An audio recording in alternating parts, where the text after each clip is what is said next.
balita ngayong tanghali. Operasyon ng Mactan Cebu International Airport suspendido matapos na mag-overshoot sa runway ang isang eroplano ng Korean Air. Pamunuan ng Korean Air nangakong makikipagtulungan sa investigasyon kaugnay sa sumadsad na eroplano. Department of Migrant Workers ipinagutos ang pagbibigay ng assistance sa mga stranded na overseas Filipino workers. Bahagyang rollback sa presyo ng langis ipatutupad bukas. Diesel may higit pisong bawas presyo sa kada litro.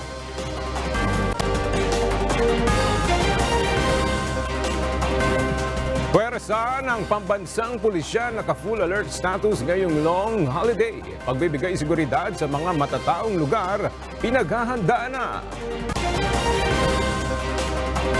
Self-confessed gunman sa pagpaslang sa broadcaster na si Percy Lapid humarap sa preliminary investigation ngayong araw.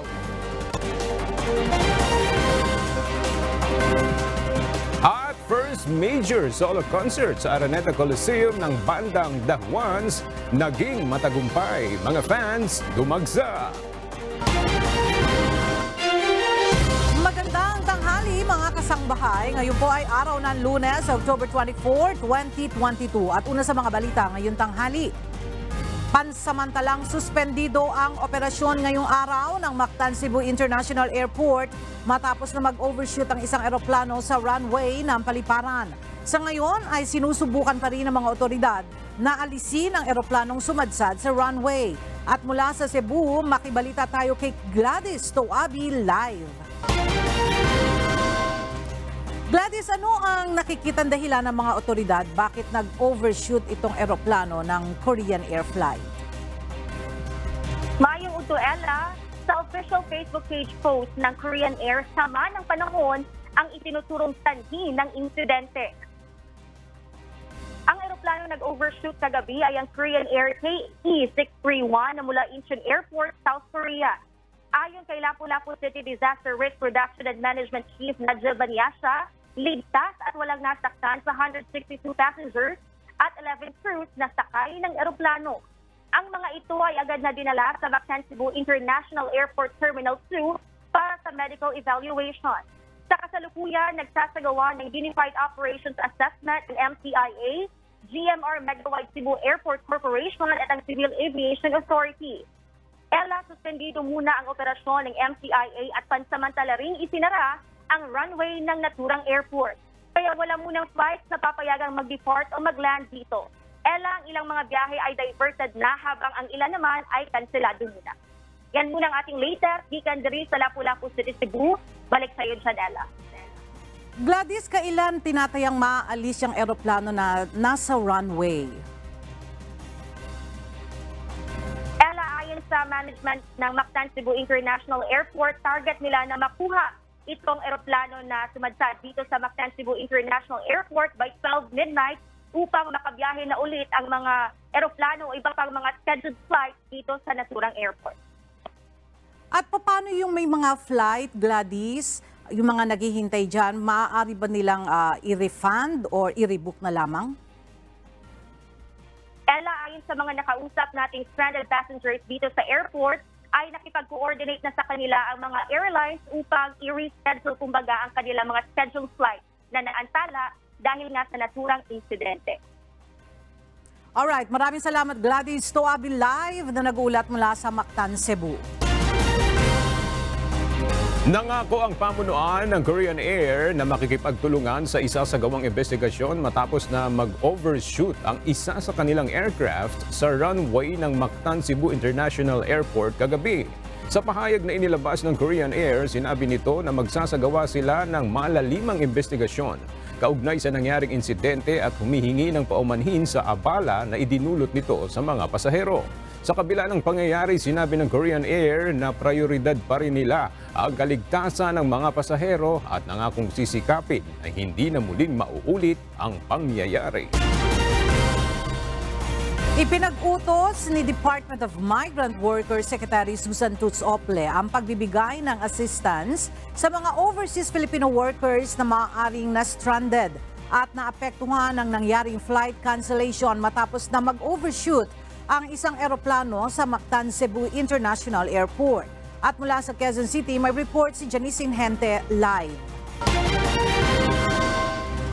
Janice, anong partikular na tulong ang ibibigay ng DMW sa mga OFW na na-stranded ng flight cancellation sa Cebu at saan sila maaaring makipag-ugnayan? Ella, magpo-provide ng pansamantalang matutuluyan o accommodation ng DMW sa mga OFWs na nakansela nga ang flight hanggang sa maibalik na ang kanilang schedule ng kanilang biyahe. Ipinag-utos na rin ni DMW Secretary Susan Tutz Ople sa Overseas Worker Welfare Administration at Philippine Overseas Employment Administration na tulungan na mga OFW sa kanilang flight cancellation. Maging ang lahat ng DMW post sa iba't ibang bansa ay inatasan na rin ng kalihim na i-monitor at umasiste sa mga OFWs na may inbound flight patungong Mactan, Cebu International Airport. Sa mga OFWs na nangangailangan ng assistance kasunod ng flight cancellation, makipag-ugnayan lamang sa tanggapan ng mga ng OWA, POEA at DMW sa inyong lugar na kinaroroonan. Ayon kay Ople, base sa ulat ng OWA, 2 seafarers na OFW ang on-board sa nasabing Korean Air na ngayon ay nasa maayos ng kalagayan. Sa ngayon, wala pang ibinigay na detalye ang DMW kung ilang OFWs ang naapektuhan ng flight cancellation sa Cebu o sa Mactan, Cebu International Airport dahil nga sa pag-overshoot ng Korean Air sa runway ng Mactan, Cebu International Airport. Samantala, i-evaluate rin ng DMW ang mga OFWs na stranded para sa iba pang kailangan nitong assistance. Balik sa iyo, Ella. Maraming salamat, Janice Inhente live na nagulat mula sa Quezon City. Magpapatupad ng bahagyang bawas sa presyo ang mga kumpanya ng langis bukas, October 25, araw ng Martes. Sa abiso ng ilang oil industry players, bababa ng 1 peso at 10 centavos ang kada litro ng diesel, habang 35 centavos naman ang kalta sa presyo ng gasolina. Samantala, bababa naman ng 45 centavos per liter ang presyo ng kerosene. Ang bahagyang oil price rollback ay bunsod pa rin ng pabago-bagong galaw sa presyo ng langis sa international market. Target ng Philippine Statistics Authority na makagawa ng 20 million digital version ng National ID o ePhilID hanggang sa katapusan ng 2022. Ang ePhilID ang pansamantalang magagamit ng mga Pilipino habang hindi pa na-i-deliver ang kanilang mga pisikal na national ID card.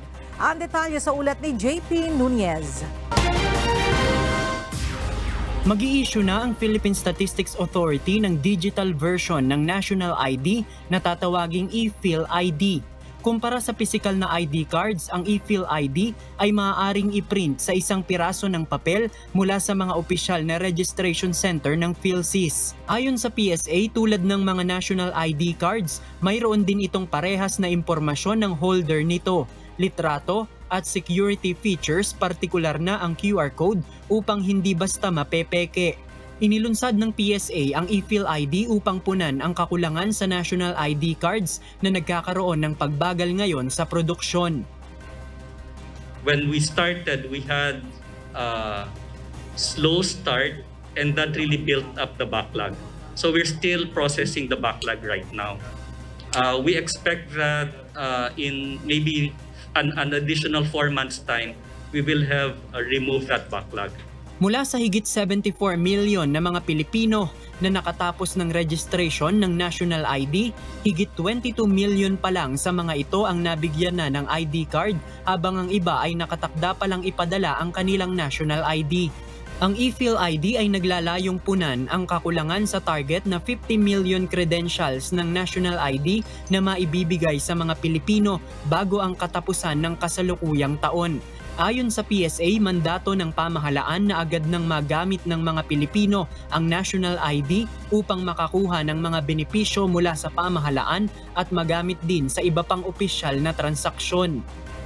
Dito sa e-Phil ID, una, maraming printers kasi ang printing nito ay sa mga registration centers. Our target for the physical card, as committed to the President, is that we will produce 30 million physical cards and 20 million e-Phil ID cards by December 31, 2022.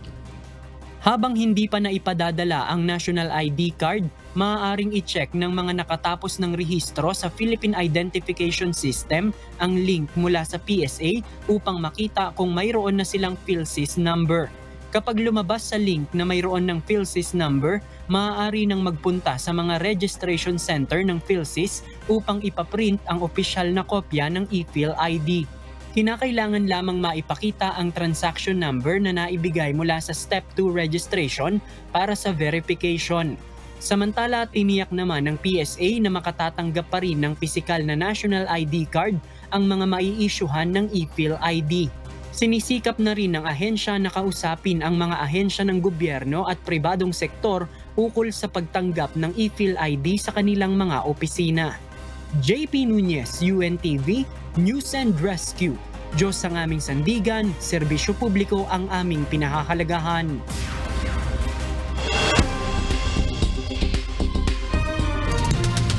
Roundup Balita. Nais ipabatid ng Department of Foreign Affairs na tinatanggap na nila ang e-Phil ID bilang accredited government-issued valid ID sa pagkuha ng passport. Paalala ng DFA, kinakailangan lamang na siguruhing malinaw ang pagkakaprint ng digital version ng National ID upang mabasa ng tama ang mga detalye at ma-check kung tugma ang mga impormasyon. At para malaman ang iba pang requirements ng passport application, bisitahin lamang ang website ng DFA. Nagbigay ng direktiba si Pangulong Ferdinand Bongbong Marcos Jr. sa Department of Agriculture Western Visayas na kontrolin ang pagkalat ng African Swine Fever o ASF sa rehiyon. Nais ng Pangulo na magsagawa ang DA ng pagsusuri sa lahat ng babuyan sa lugar. Kasunod ito ng report na nakarating sa Pangulo nang magtungo siya sa Bacolod City kahapon na mayroon ng ASF sa probinsya, partikular sa Iloilo City. Ayon sa Malacanang, nais matiyak ng Pangulo na lahat ng paraan ay ginagawa upang mapigilan pa ang pagkalat ng ASF kasama na ang pagbabawal muna ng paglalabas ng baboy at iba pang produkto mula rito na manggagaling sa mga infected na lugar. Nauna rito ay naglabas na ng executive order si Iloilo Governor Arthur Defensor noong nakaraang linggo na nagbabawal sa paglabas ng buhay na baboy at iba pang pork products mula sa bayan ng Oton, Iloilo na idineklarang red zone matapos may magpositibo na mga baboy sa ASF. Itinalaga bilang Undersecretary ng Department of Health si dating Philippine National Police Chief Camilo Cascolan. Pinalitan ni Cascolan si Roger Tong-An. Kinumpirma naman ng DOH ang appointment nito kasama ni Attorney Charid Mercado Grande at iba pang direktor. Sa isa namang pahayag, tinawag na malaking insulto ng Alliance of Health Workers ang pagkakapwesto ni Cascolan. Nagpapakita lang umano ito ng kawalan ng malasakit ng Pangulo sa buhay, kaligtasan at kapakanan ng mga health worker at ng buong bansa. Bumaba sa 12.3% ang positivity rate sa National Capital Region itong nakalipas na 7 araw. Ito ay kung ikukumpara sa 14.9% noong October 15. Naobserbahan din ng Independent Pandemic Monitoring Octa Research Group ang bahagyang pagbaba ng positivity rate. Gayunman, mataas pa rin ito sa 5% na pamantayan ng World Health Organization. 7 lugar naman sa bansa ang mataas o nasa high level ang positivity rate. Ito ay ang Cagayan, Iloilo, Isabela, La Union, Misamis Oriental, Pangasinan at Tarlac.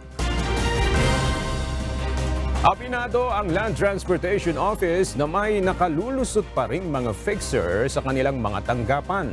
Kasunod ito ng pagkalat sa social media ng mga nag-aalok na maglalakad o mag-aayos ng lisensya sa mga ayaw nang magtungo sa LTO. Bunsod nito ay muling pinaalalahanan ng ahensya ang publiko na huwag tangkilikin ang mga ganitong serbisyo dahil maging sila ay maaaring maparusahan sa ilalim ng batas.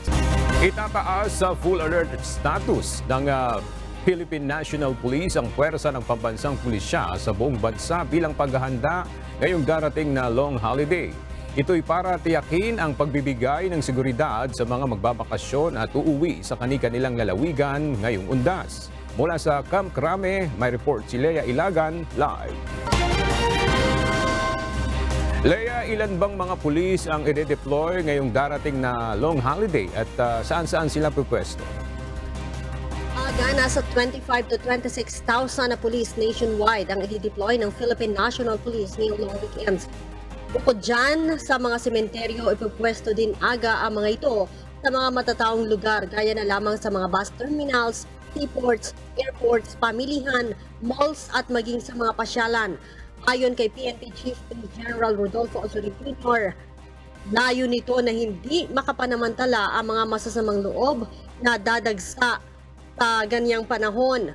Bukod sa mga police assistance desk aga, mayroon din mga checkpoints, food patrol, mobile patrol at tutulong din ang mga pulis sa pagsasaayos ng trapiko. Nilinaw naman ng PNP na wala silang natatanggap na banta para sa pagdaraos ng undas. Paalala din ng PNP sa publiko, sumunod pa rin sa health protocols upang maiwasan ang pagkalat ng COVID-19. Balik sa iyo, Aga. Alright, maraming salamat, Lea Ilagan. Kasalukuyang nagpupulong ngayon ang iba't ibang ahensya sa sektor ng transportasyon bilang paghahanda sa inaasahan dagsa ng mga bibiyahe ngayong long holiday. Pangunahing layunin nito na masigurong ligtas at maayos ang magiging biyahe ng mga pasahero, lalo na ng mga uuwi ng probinsya. At mula sa Quezon City, may report si JP Nunez live. JP, ano na ang paghahanda ng mga transport agency para sa long holiday? Yes, Ella, napag-usapan na nga dito sa pagpupulong ngayong araw yung mga paghahanda sa mga seaport terminal at airport bilang bahagi o sa seaport sa mga terminal at sa airport bilang bahagi ng Oplan Ligtas Biyahe ngayong paparating na long holiday. Pangunahing layunin nito na maging ligtas ang magiging biyahe ng mga pasahero, lalo na ang mga uuwi ng probinsya. Ayon sa Land Transportation Office, inaasahan ng mga transport sector na talagang aakyat ang bilang ng mga pasahero at mga sasakyan ngayong long holiday dahil na rin sa mas maluwag na mga restriction kumpara noong mga nakaraang taon dahil sa COVID-19 pandemic. Halos lahat nga ng ahensya na nakabilang sa transport sector ay nagpresenta ng kanilang paghahanda at nakakasang plano. Kasama na dito yung aviation, land and sea terminals, istasyon ng tren at expressways. Samantala, simula ngayong araw, inatasan na din ni Philippine Coast Guard, Admiral Artemio Abu, ang kanilang mga operating units na mag-heightened alert hanggang sa November 3. Kabilang sa priority na tututukang bantayan ng Philippine Coast Guard ang area ng Visayas, kung saan dito anya inaasahan ang dagsa ng mga turista ngayong long holiday. Ayon kay Admiral Abu, mayroon na silang mga nakadeploy na maritime safety inspectors sa mga port o sa mga port at sa mga terminal.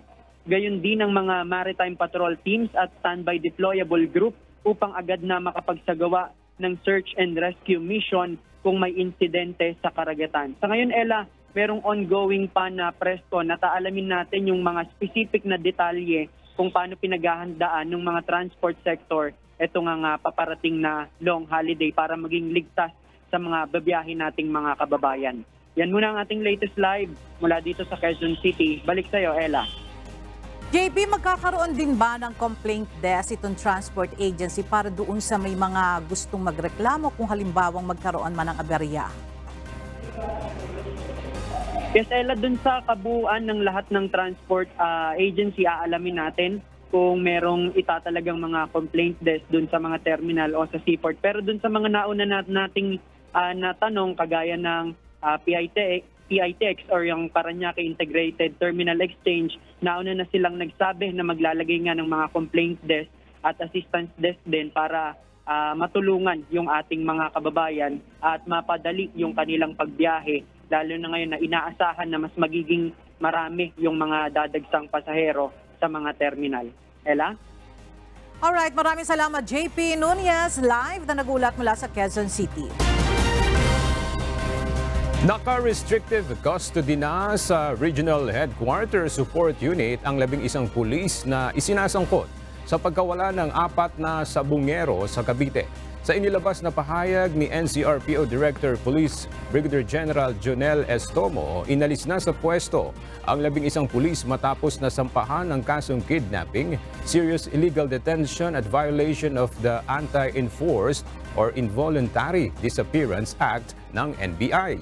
Kabilang sa 11 pulis ay si dating Regional Drug Enforcement Unit Chief Police Lieutenant Colonel Ryan Orapa, Police Lieutenant Jesus Menes, Police Staff Sergeants Ronald Lanaria, Ronald Montibon, Troy Paragas, Roy Pioquinito, Robert Ras Jr., Police Corporals Cristal Rosita, Denar Rodo, Alric Natividad at Russell Solomon. Ang kaso ay isinampa ng NBI Task Force Against Illegal Drugs laban sa mga ito noong October 19 dahil sa pagkawala ng magkapatid na sina Gio at Miko Mateo, Gary Mateo Jr. at Ronald Anunuevo sa Dasmariñas, Cavite noong April 13, 2021 habang isinasagawa ang anti-drug police operation. Ayon kay Police Brigadier General Estomo, hindi niya ito tinotolerate ang anumang paglabag sa ginagawa ng mga pulis. Sinabi pa nito na makikipagtulungan sila sa investigasyon na isinasagawa ng NBI. Lumabas sa resulta ng autopsy ng National Bureau of Investigation na pagdurugo sa puso. Ang sanhi ng pagkamatay ni June Villamor ang itinuturong middleman sa pagpatay sa broadcaster na si Percy Lapid. Narito ang report ni Dante Amento. Sa inisyal na resulta ng isinagawang pagsusuri o autopsy ng National Bureau of Investigation o NBI, walang nakitang anumang sugat o external physical injury sa katawan ni June Globa Villamor, ang itinurong isa sa middleman sa pagpatay sa broadcaster na si Percy Lapid Mabasa. Wala ring indikasyon na nabaril si Villamor, pero nakitaan ito ng pagdurugo o hemorrhagic sa puso na maaring indikasyon umano ng valvular infection. Sa tanong kung may nangyaring foul play sa insidente, ayon kay Justice Secretary Crispin Rimulya, tatanungin nila ang doktor na nagsagawa ng otopsiya. Batay sa record, namatay ang sinasabing middleman pasado alas 2 noong Martes, October 18. Ilang oras lang ito matapos ihayag ng self-confessed gunman na si Joel Escorial na nasa loob ng bilibid ang nag-utos sa kanilang patayin si Lapid. Dante Amento, UNTV, News and Rescue. Diyos ang aming sandigan, serbisyo publiko ang aming pinahahalagahan. Isinagawa ngayong araw ang preliminary investigation sa self-confessed gunman sa pagpatay sa broadcaster na si Percy Lapid. Mula sa Department of Justice, humingi tayo ng update mula kay Dante Amento live. Dante, ano na yung update kaugnay dyan sa preliminary investigation sa pagpaslang kay Percy Lapid? Yes, Aka, sa ngayon ay nagpapatuloy pa itong isinasagawang preliminary investigation. Pero kanina ay nakita natin na Aga na dumalo itong self-confessed gunman na si Joel Escorial sa preliminary investigation ng kasong ang murder na isinampa sa kanya kaugnay sa pagpaslang sa broadcaster na si Percy Lapid Mabasa. At may kasama itong mga escort Aga na mga tauhan ng Philippine National Police o PNP na kasuot ito, makita natin kanina, ng hoodie jacket at bullet vest. Sinubukan siyang tanungin o kunan ng pahayag ng media subalit hindi ito nagsalita. Ngayong araw nga ang unang preliminary investigation sa kasong murder na isinampa laban kay Escorial kaugnay sa pagpaslang kay Lapid. Ayon naman sa tagapagsalita ng pamilya Lapid na si Attorney Berteni Kausing. Inaasahan nilang gawing formal ni Escorial ang pag-amin nito ng pagpatay nga kay Lapid sa piskalya. May 3 pang person o respondent sa kaso, ang isang nagngangalang Orly o Orlando at ang magkakapatid na Israel Di Maculangan at Edmond Di Maculangan. Pero wala ang mga ito dahil nananatili pa silang at large o hindi pa nahuhuli o kaya naman sumuko. Ang problema na natin sa inakusahan, iisa lamang ang dito na nakikita namin, si Joel Escorial. So, i-expect namin na ipoformalize ni Joel Escorial kasama yung kanyang abogado, si Atty. Albiar, yung kanilang extrajudicial confession na kung saan inamin niya. Dagdag pa ng tagapagsalita ng pamilya Lapid, plano din nilang sasampahan ng kasong administratibo si Suspended Bureau of Corrections o Bucor Director General Gerald Bantag. Kaugnay umano ito sa kapabayaan ni Bantag na nagdulot sa pagkamatay ng sinasabing middleman sa pagpatay kay Lapid na si June Globa Villamor. May suspetsa rin ang pamilya Lapid o mabasa na may kinalaman si Bantag sa pagkamatay ng middleman. Kasamaan niya sa mga binanata ni Lapid si Bantag bago ito mamatay dahil sa isyu ng katiwalian. Isa sa matinding bira ni Percy Lapid ay si Director General Bantag. At ang topic, kung marinig ninyo, ay nagkaroon doon ng 21 na sasakyan ito si Bantag at nagkaroon din ng mansion worth 50 million na saan nanggaling yung pera niyan. Ayon pa nga dito sa tagapagsalita ng pamilya Mabasa na si Attorney Kausing, bukod doon sa kasong administratibo, plano din nilang sampahan ng kasong kriminal si Suspended Bureau of Corrections Director General Gerald Bantag ng reckless imprudence resulting to murder. Kaugnay nga doon sa kapabayaan umano ni Bantag kung kaya't nagkaroon ng cellphone sa loob ng bilibid at nagkaroon ng komunikasyon kaya na-execute yung pagpatay sa broadcaster. Yan ang ating balita mula dito sa DOJ. Balik sa iyo, Aga. Dante, ano yung update doon sa sasampahan din umano or iimbestigahan din, gugulong din yung kaso dito sa iba pang mga personalidad na binabanata ni Percy Lapid?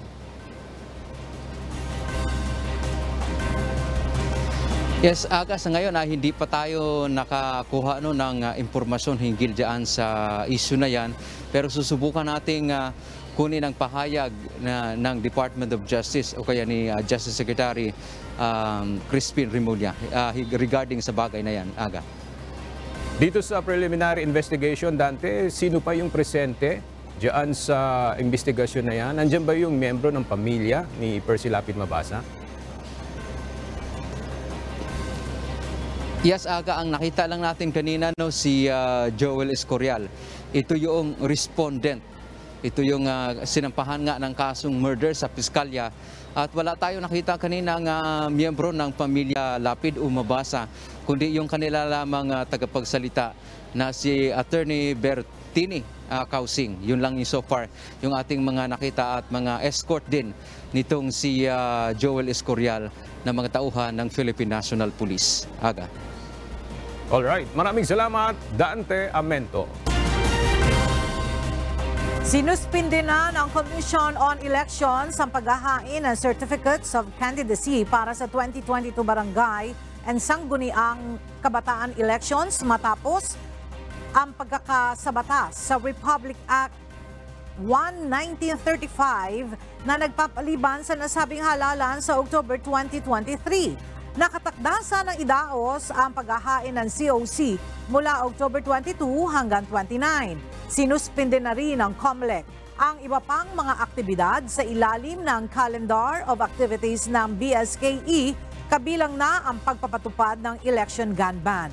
Ang hakbang ng COMELEC ay sa gitna ng nakabinbing petisyon sa Korte Suprema na kumukwestiyon sa legalidad ng BSKE postponement. Noong Biyernes, isinagawa ang oral argument hinggil sa petisyon. Kasunod nito, ipinag-utos ng Korte sa petitioner at sa respondent o sa COMELEC at Office of the President na magsumite ng kanilang memorandum sa loob ng 15 araw. Pagkatapos nito, inaasahang maglalabas ng resolusyon ang Supreme Court. Tiniyak ngayon ng Bureau of Fisheries and Aquatic Resources na sasapat ang supply ng sardinas sa 3 buwan na closed season. Kaugnay nito, isang kasunduan ang pinirmahan ng BFAR at ng Canned Sardines Association of the Philippines na layong makipagtulungan sa mga mangingisda sa munisipalidad ng Sorsogon at Zamboanga City para makapag-supply ng tamban. Mula sa Taytay Rizal, may report si Aileen Cerudo live. Aileen, ano-ano yung mga hakbang na gagawin ng BFAR para masiguro yung sapat na supply ng sardinas sa bansa? Handa nga magbigay ng tulong ang Bureau of Fisheries and Aquatic Resources sa mga mangingisda ng tamban o sardinas. May kipag-ugnayan din ito sa mga fish canneries gaya ng Canned Sardines Association of the Philippines o CSAP para masiguro ang sapat at dekalidad na supply ng sardinas sa 3 buwan closed season. Ayon sa CSAP, nasa 72 million kilos ng tamban ang kakailanganin sa 3 buwang closed season upang hindi magkulang ang supply nito sa bansa. Isang memorandum of agreement ang pinirmahan ng BFAR at ang nasabing fish cannery na layong makipagtulungan sa mga mangingisda sa munisipalidad ng Sorsogon at Zamboanga City para makapag-supply ng tamban. Dagdag pa ng BFAR, magsasagawa rin ng ahensya ng mga training kung paano ang tamang proseso sa paggawa ng sardinas. We will have to train them as far as food safety is concerned. Doon mo sa proper handling ng sardine in order for the sardines to be compliant with the quality requirements of the processing plants. May subsidiya rin itong ibibigay para sa transportasyon ng supply sa iba't ibang lugar sa bansa. At yan muna ang latest. Balik sa'yo, Aga. Alright, maraming salamat, Aileen Cerudo. Naniniwala si Pangulong Ferdinand Bongbong Marcos Jr. na handa na ang Pilipinas na bumalik sa normal matapos ang mahigit 2 taong pandemic na dulot ng coronavirus disease 2019. Samantala, pinangunahan ng Pangulo ang pamimigay ng tulong pinansyal sa mga magsasaka sa Negros Occidental na lubhang apektado ng krisis. Ang detalye sa ulat ni Nel Maribuhok. Naniniwala si Pangulong Ferdinand Marcos Jr. na nagbabalik na ang sigla ng turismo at unti-unti nang nakakabangon ng ekonomiya ng bansa. Ito ang inihayag ng Pangulo sa kanyang pakikiisa kahapon sa Mascara Festival ng Bacolod Nons. Positibo si PBBM na handa na ang bansa na magbalik sa normal mula sa idinulot na epekto ng pandemya sa ekonomiya ng bansa. Ilang ng ating Bacolod, kung hindi lahat, na talaga handang-handa na ang mga kababayan nating Pilipino na bumalik na sa normal na buhay at ipagpatuloy ang ating mga ginagawa para pagandahin natin ang buhay ng isa't isa, para pagandahin natin ang Pilipinas.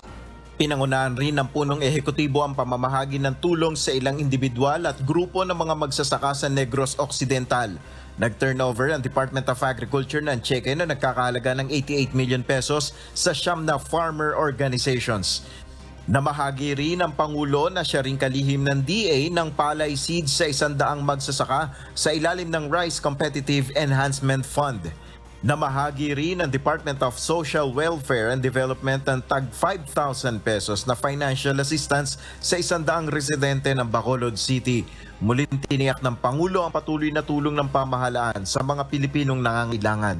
Sa palagay ko naman po, basta't ipagpatuloy natin ito, basta't ipagpatuloy natin na pagandahin ang paghawak sa ekonomiya, sana naman hindi natatagal ay hindi nyo na kakailanganin itong tulong na ito.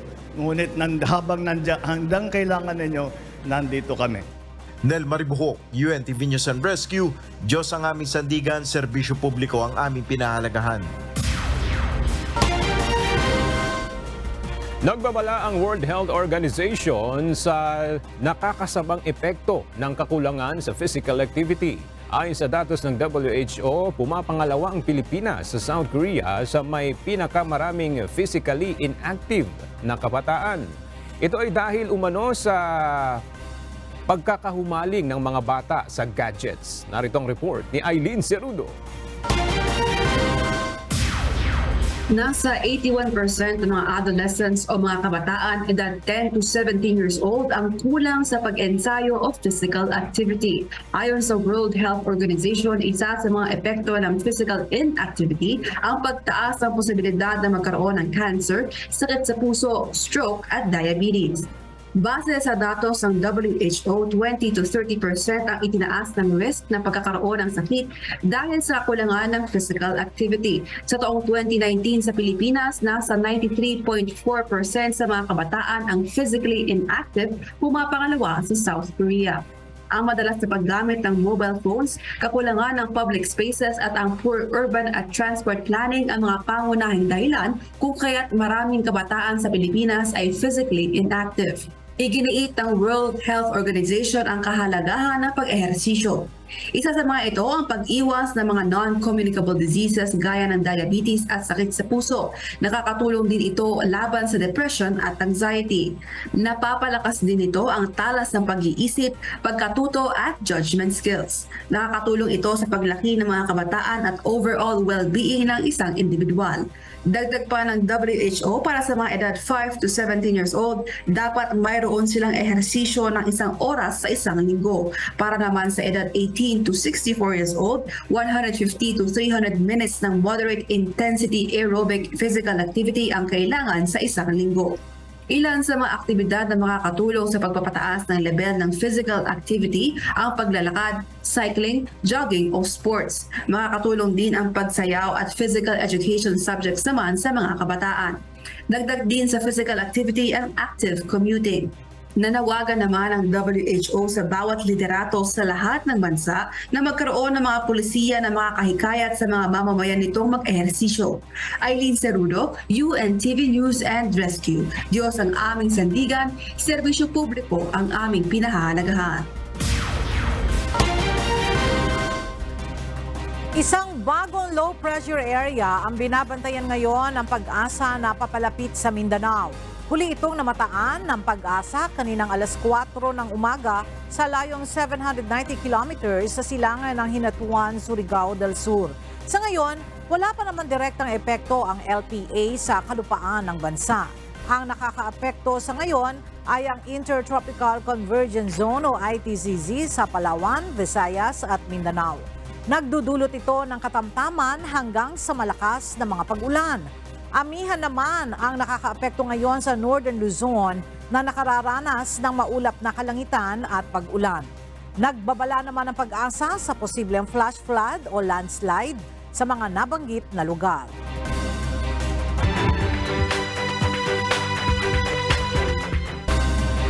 Pinaghahandaan na ng Baguio City Local Government ang inaasahang pagdagsa ng mga turista na bibisita sa City of Pines ngayong darating na long holiday. Kaugnay nito, nag-abiso na ang LGU kung ano-ano ba ang mga dapat na ihanda para sa mga nagpaplanong dumayo sa Baguio City. At para sa detalye, makibalita tayo kay Marvin Calas live. Marvin, gaano ba karaming mga turista ang inaasahang aakyat dyan sa City of Pines sa darating na long holiday? Yes, base sa datos ng City Tourism Office, nasa 2,000 to 4,000 tourists ang inaasahang aakyat ng Baguio City ngayong holiday season. Kabilang dyan o covered nito ang itong kasalukuyang buwan hanggang sa buwan ng Disyembre. Pangunahin sa concern ng Baguio City Government ngayong long weekend ang masikip na daloy ng trapiko dahil sa inaasahang pagdagsa ng mga turista para sa long weekend. Hindi inirekomenda ng Baguio City Tourism Office ang pagdadala ng maraming sasakyan ng mga nagbabalak umakyat sa lungsod upang maiwasan ang masikip na daloy ng trapiko. Pinapayuhan ng mga turista lalo na kung grupo o pamilya na limitahan ang dadalhing sasakyan o di kaya ay mag-commute na lang paakyat ng Baguio. Ipinopromote ng Tourism Office ang paglalakad o pag-avail ng mga public transportation gaya ng hop-on, hop-off o HOCO tourist bus sa lungsod. Bagamat maluwag na ang restrictions papasok ng Baguio City, kailangan pa rin na mag-register online sa Baguio Visita. Sa mga naghahanap naman ng matutuluyan, pinapayuhan na i-verify ang pangalan ng kanilang transient o accommodation sa Baguio Visita kung ito ay accredited ng Department of Tourism o DOT upang maiwasan ng scam. Patuloy din ang paalala ng Baguio City Police Office o BCPO sa mga motor vehicle owners na mag-park lamang sa mga designated parking areas upang hindi mahuli o mabigyan ng fine.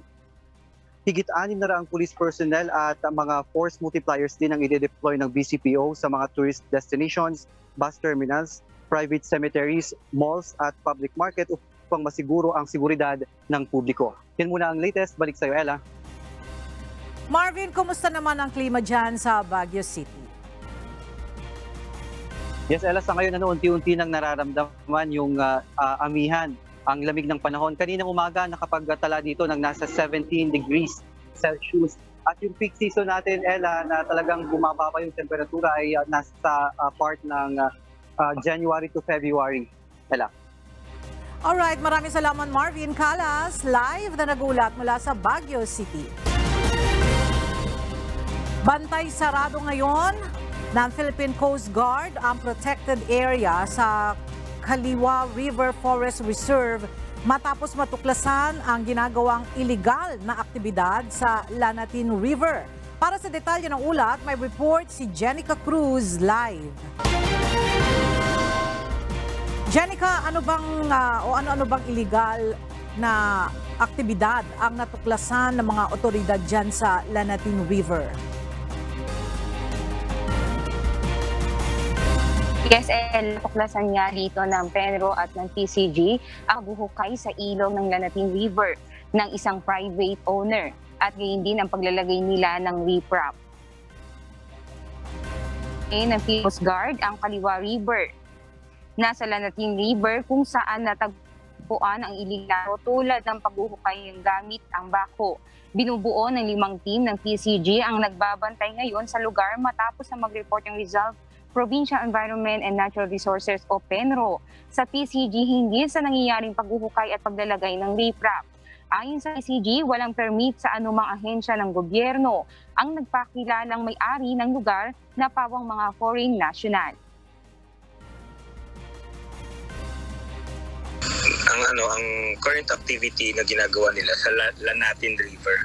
Itong ginagawa nila sa Lanatin River is meron silang excavation, technically parang dredging na rin ito, to redirect the flow of the river to extend yung lupa na kina-occupyhan nila.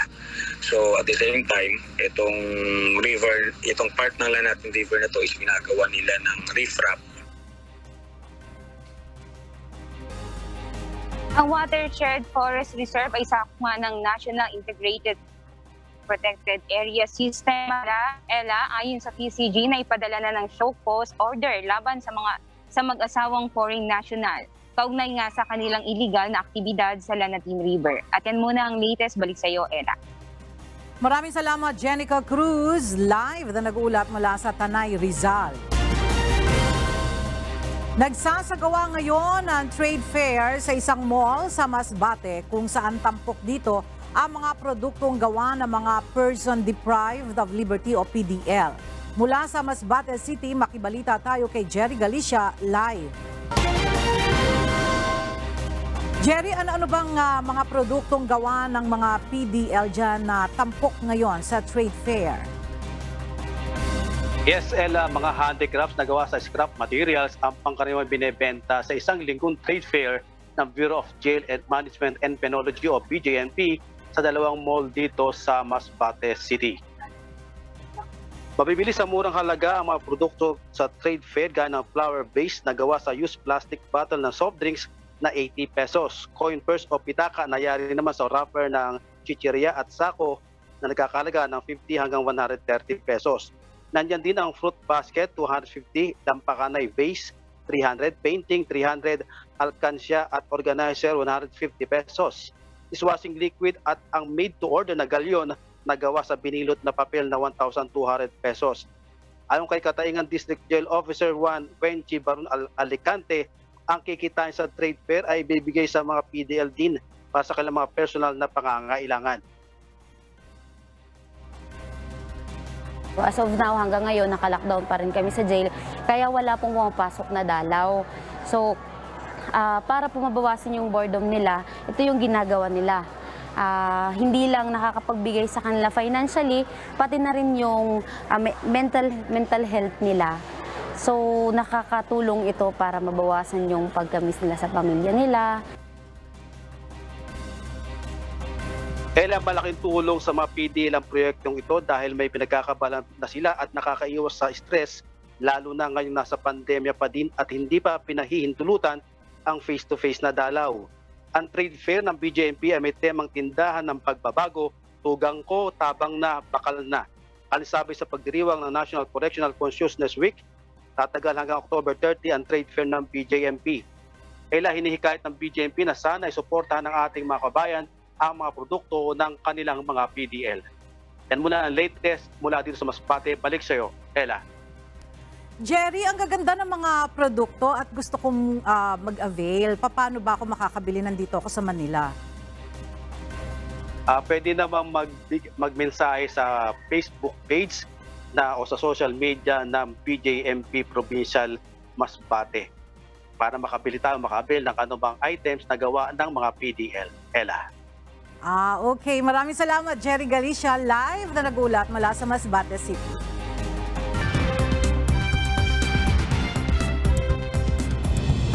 Formal nang umupo sa pwesto bilang Italian Prime Minister ang far-right leader na si Giorgia Meloni.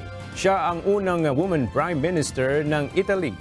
Nanawagan ito sa mga miyembro ng kanyang coalition government na magkaisa sa gitna ng iba't ibang krisis na kinakaharap ng bansa.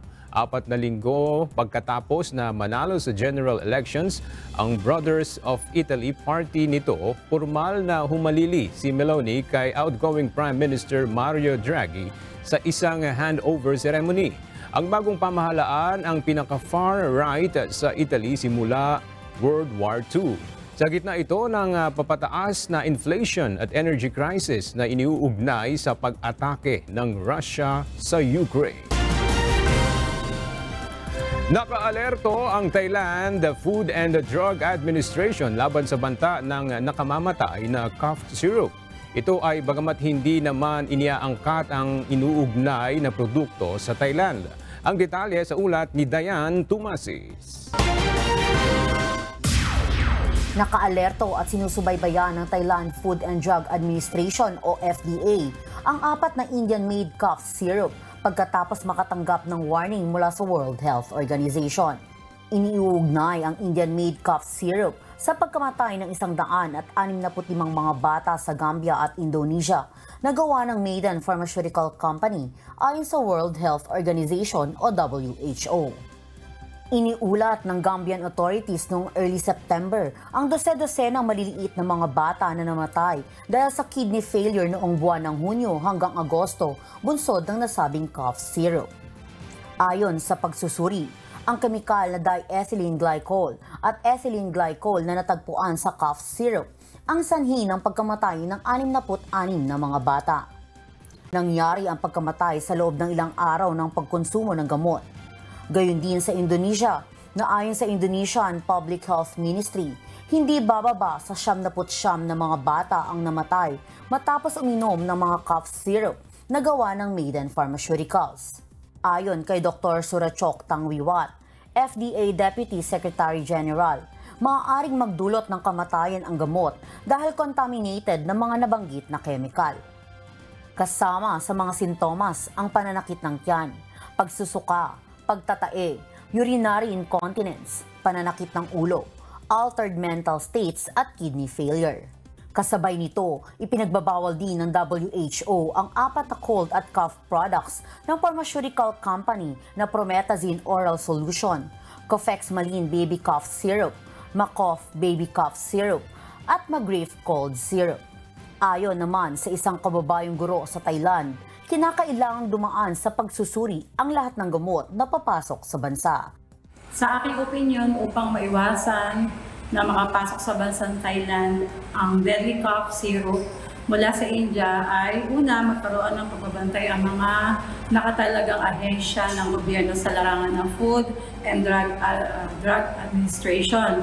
Pangalawa, ihinto muna ang pagtangkilik ng mga gamot mula sa India hanggat hindi natatapos ang usapin sa nakamamatay na cough syrup. Pangatlo, siguraduhin dumaan sa pagsusuri ang lahat ng gamot na papasok sa bansang Thailand. Sa kasalukuyan, wala pang natatagpuan na registration ng mga naturang gamot o ibinibenta online sa Thailand. Gayun din, wala pang nakikitang tala ng importation ng mga nasabing gamot na gawa ng Maiden Pharmaceuticals. Dayan Tomasis, UNTV News and Rescue, Thailand. Diyos ang aming sandigan, serbisyo publiko ang aming pinahahalagahan.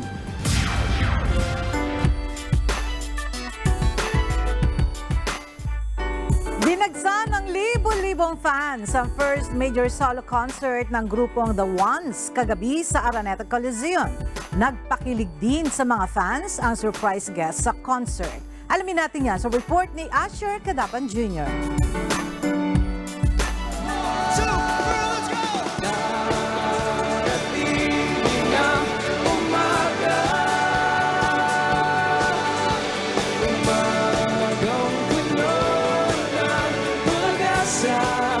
Isang buong gabing puno ng mga kantang may hugot ang hatid ng The Ones sa kanilang unang major solo arena concert sa Smart Araneta Coliseum kagabi. Bawat awitin ng The Ones, swak na swak para sa iba't ibang uri ng mga tagapakinig.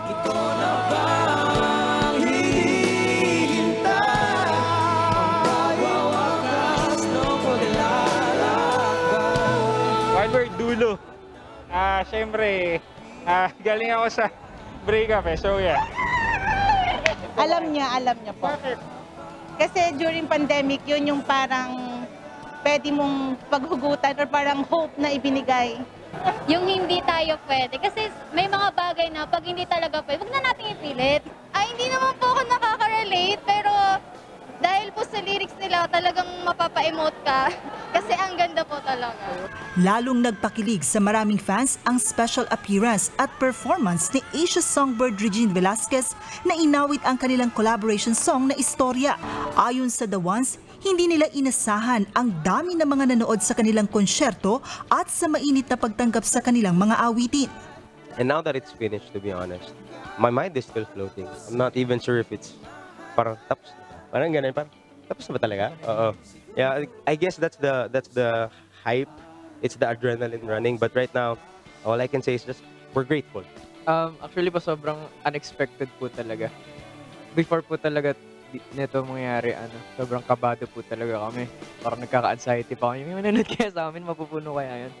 Ilan pa sa mga awiting kinanta ng grupo ay ang Hindi Tayo Pwede. Hindi tayo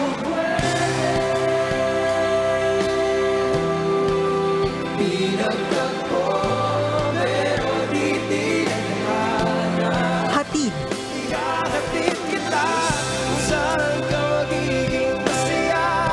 Salamin.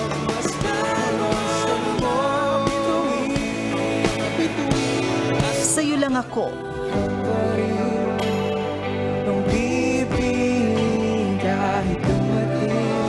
Dulo.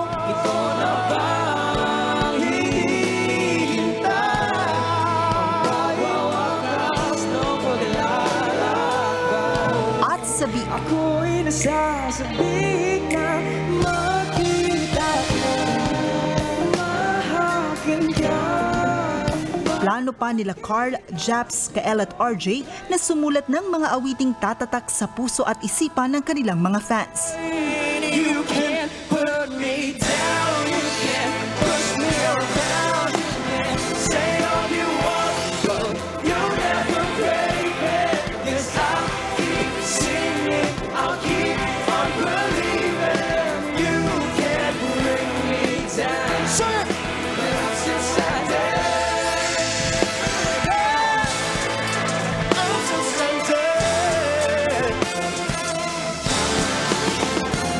Joan Nano, UNTV News and Rescue. Diyos ang aming sandigan, serbisyo publiko ang aming pinahahalagahan.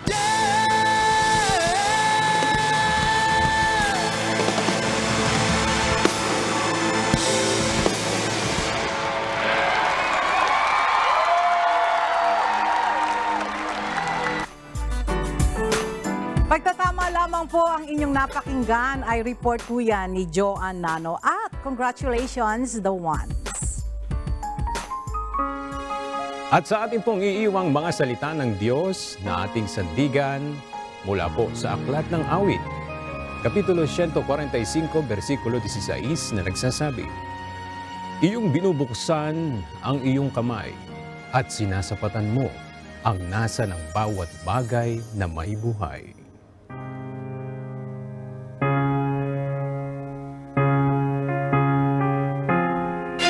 At yan ang mga balitang aming tinutukan at inaksyonan dahil sa aming pagbabalita, una ang pagkalinga sa kapwa.